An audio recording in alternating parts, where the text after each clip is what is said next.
Muito bem, então assim, temos, acabei de falar do Júpiter. O Júpiter é um senhor mais expansivo, mais ligado à sabedoria, ligado às viagens. O meu Júpiter em Virgem tem muito a ver com leituras, tudo. Tenho sempre a sensação de que ainda não sei o suficiente. E vocês podem procurar o Júpiter no mapa de vocês. Ali é que vai se dar a grande expansão da sua vida, não é? Em que casa é, etc. No meu caso, o meu Júpiter está na casa 12, que é uma casa totalmente espiritual. Agora vamos falar de Saturno, não é? Então, o Saturno dá início, o Saturno aparece na minha vida quando o Plutão no céu entra em novembro de 82. O Plutão, que é um senhor, um xamanzão, ele entra, demora 250 anos.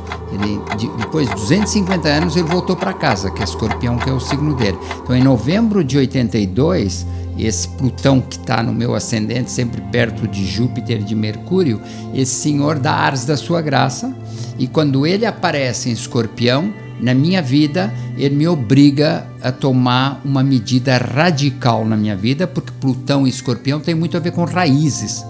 Então, assim, tudo bem estudar, ler, tudo em ordem alfabética, de A a Z, enciclopédia, não sei o que lá, mas havia para mim uma urgência. A partir de novembro de 82, aparece uma questão muito forte ligada à urgência. E lembre-se que eu nasci com Saturno em Escorpião, não é? Então, assim, o Saturno sempre no nosso mapa representa o nosso Dharma, o propósito da vida. Então você vai no Coco Bambu, o cardápio QR Code, Júpiter, 30 pratos gostosos. Você vai comer o quê? Então quando você decide o que você vai comer, aí é o Saturno. Você é isso e não é outra coisa. Então, como esse Plutão entrou em Escorpião em 82, e o meu Saturno está em Escorpião, então houve um chamado gigantesco na minha vida. E isso é hoje, falando hoje do que estava acontecendo. Na época eu não fazia a menor ideia do que estava acontecendo. Estava em São Bernardo dando aula de inglês e vou numa banca de jornal e lá me aparece um livro da revista Planeta com a capa de um professor de yoga, Maha Yoga, era do Mahakrishna Swami, um indiano que tinha um ashram na Lapa, e abri o livro, fui ler o livro e eu gostei muito porque cada capítulo tinha um mestre de uma linhagem, não é? Então não havia um fanatismo, que eu tenho horror a fanatismo, havia sim a ideia que aparecia ali da unidade transcendente de todas as religiões. Então foi a primeira vez que eu consegui entrar e compreender isso, não é? Pensa numa montanha, Capricórnio é uma montanha, então começa a fase de Capricórnio é montanha, a gente, no vale, a gente pode começar a escalada dessa montanha de várias direções, não é? Então os irmãos budistas sobem por uma encosta, os hinduístas por outro, os islâmicos por outro, os cristãos por outro. Essa é a ideia que eu tinha e tenho até hoje. Então, assim, mas para mim o que era mais importante é que havia uma urgência, vou usar a palavra urgência, porque era, bom, ler, estudar, muito bem, obrigado e tal, mas eu continuo cru. E eu não queria ser cru, eu queria ser cozido, eu queria passar por essa grande transformação. E eu era uma pessoa normal, tirando a fome de estudar e ler, eu posso me considerar uma pessoa normal. Mas não após essa data. Após essa data, eu elejo então a yoga, era uma loucura, eu dava aula em São Bernardo, Santo André, São Caetano, Capuava, pegava o trem em Capuava, dava aula em multinacionais, etc., para os executivos. Depois pegava um trem em Capuava, ia até a Lapa, descia, subia a pé lá da estação até o Cerro Corá, e lá é que tinha o ashram do indiano, que dava aula de yoga. Então era um absurdo, eu atravessava São Paulo, o ABC todo, e para poder fazer essas aulas de yoga, mas foi a melhor coisa que eu fiz na minha vida, porque aí eu comecei a fazer yoga, como eu faço tudo, levando tudo muito a sério, bem essa coisa da disciplina do Saturno, adorei, né? E comecei a meditar mesmo. Então meditar no sentido da yoga clássica, não é? Esse texto do Patanjali, os Yoga Sutras do Patanjali, é bem por aí. Então há um preâmbulo ético, né? Sutra 1 e 2, depois há a parte do asana, das posições, etc., das posturas, e depois começa a yoga para valer, que tem a ver com pranayama, tem a ver com exercício de respiração. E isso foi muito importante para mim, porque ao fazer esse exercício de respiração de maneira diária, não é? Profunda, e depois isso leva naturalmente à concentração leva a um estado de consciência mais focado, passei a ser uma pessoa muito mais focada e não distraída. Acabou. Então isso também me ajudou na minha vida profissional, eu ser muito organizado, mentalmente muito organizado, e poder ter uma one-pointedness, que se diz em yoga, que deu uma mente de laser mais focada naquilo que é importante. E aqui, então, escalei essa montanha. É uma metáfora para uma montanha que eu escalei. Essa montanha está dentro de nós. Então, aí é que eu fui descobrir o sistema de chakras do yoga. Então, a gente rompe o diafragma, vai para o chakra do coração. Então, eu senti um amor inacreditável em 1982. E culmina tudo isso com uma experiência que eu quero dividir com vocês em janeiro, que é Capricórnio, de 1983, em que eu tenho que tomar uma grande decisão na minha vida, se eu iria ter uma vida só profana ou eu iria ter uma vida só sagrada, ou ia ter uma mischiatura, como dizem os italianos, da vida profana com a vida sagrada, tudo muito sozinho e dependendo só de mim mesmo. Muito difícil, mas o único livro que eu trouxe na minha mala de 20 quilos de Moçambique, da África do Sul, para o Brasil, foi uma Bíblia que me deram lá quando eu entrei no Colégio da África do Sul, no dia 4 de agosto de 1969, quando eu fiz 13 anos. Foi o único livro que eu trouxe para cá, foi esse livro. E eu falei, vou consultar este livro como um oráculo, né? Então, vou ter que tomar uma grande decisão, né? E uma decisão radical na minha vida. E aí abri o livro ao acaso, a Bíblia ao acaso, e estava escrito lá: busca o Senhor teu Deus acima de todas as coisas e a sua retidão, que o resto será dado por acréscimo. E obviamente, como não se trata de uma conversinha fiada, trata-se da vida, né? Então eu falei para Deus, vou honrar o oráculo, vou seguir a vida espiritual, né? Uma vida sagrada, menos profana e mais sagrada, e não me desampare, porque dali, se não me acode, se não me ajuda a partir daquele momento, se não me salva a partir daquele momento, me torno um ateu. Então assim, a ovelha desgarrada. Então assim, em janeiro de 1983, há uma mudança radical na minha vida, e a minha vida passa a pender tremendamente para a vida totalmente espiritual. Então vou fazer yoga, levando sempre muito a sério a questão da yoga, amo a yoga, a minha vida mudou radicalmente. No dia 26 de março de 1983, enquanto eu estava no ashram lá na Lapa, tive as minhas experiências ditas espirituais, não é?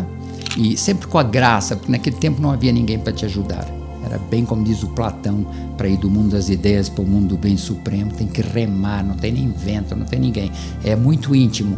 E ali fui agraciado, porque além de ter tido essa experiência, que tem muito a ver com a abertura do olho espiritual, etc., é tão inacreditável e tão simples que obriga você a repensar toda a sua vida mundana, toda a sua vida profana. E foi o que aconteceu então neste período, o que me levou a conhecer muito das questões das religiões. Não uma religião específica, que eu sempre fiquei chateado de ter que escolher uma religião e abrir mão de todas as outras, né? Eu sempre pensei que haveria uma pluralidade de religiões na circunferência da base do cone, e haveria sempre uma experiência única lá em cima, que os psicólogos transpessoais chamam de experiência de pico e experiência de platô.